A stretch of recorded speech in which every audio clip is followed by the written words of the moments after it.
First point is very smallest cell, చాలా important అండి. So smallest cell, చాలా చిన్న అయినటువంటి సెల్ ఎక్కడ ఉంటుంది అని అంటే సో బ్యాక్టీరియాలో కనుక్కోవడం జరిగింది.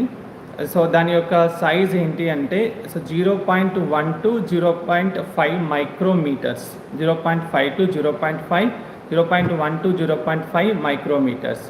సో ఇది మీరు నోట్ చేసుకోవాల్సింది, ఎందుకంటే very smallest cell in the bacteria. The size వచ్చేసి 0.1 to 0.5. ద నెక్స్ట్, మన హ్యూమన్ బాడీలో మనకున్నటువంటి లివర్ అండ్ కిడ్నీ సెల్స్ కూడా సో దాని సైజ్ ఎంత అంటే 20 to 30 మైక్రోమీటర్స్ ఉంటాయి అన్నమాట.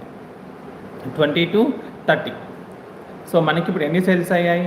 ఒకటి బ్యాక్టీరియా సెల్, అది చాలా స్మాలెస్ట్ సెల్, రైట్. అది 0.1 to 0.5 వరకు ఉంటుంది, మైక్రోమీటర్స్ ఉంటుంది.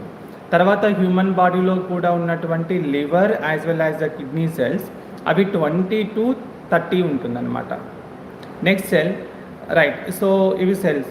అండ్ హ్యూమన్ నర్వ్ సెల్ కూడా ఉంది. సో హ్యూమన్ నర్వ్ సెల్ అనేది మనకి 90 to 100 సెంటీమీటర్స్ లాంగ్ ఉంటుంది, 90 to 100 సో ఉంటుంది. సార్ హ్యూమన్ బాడీలో అడిగితే కనుక ఇది కూడా అడగొచ్చు, హ్యూమన్ బాడీలో ఉండేటటువంటి లాంగెస్ట్ సెల్ అంటే కనుక మనం నర్వ్ సెల్ అని రాయొచ్చు. నర్వ్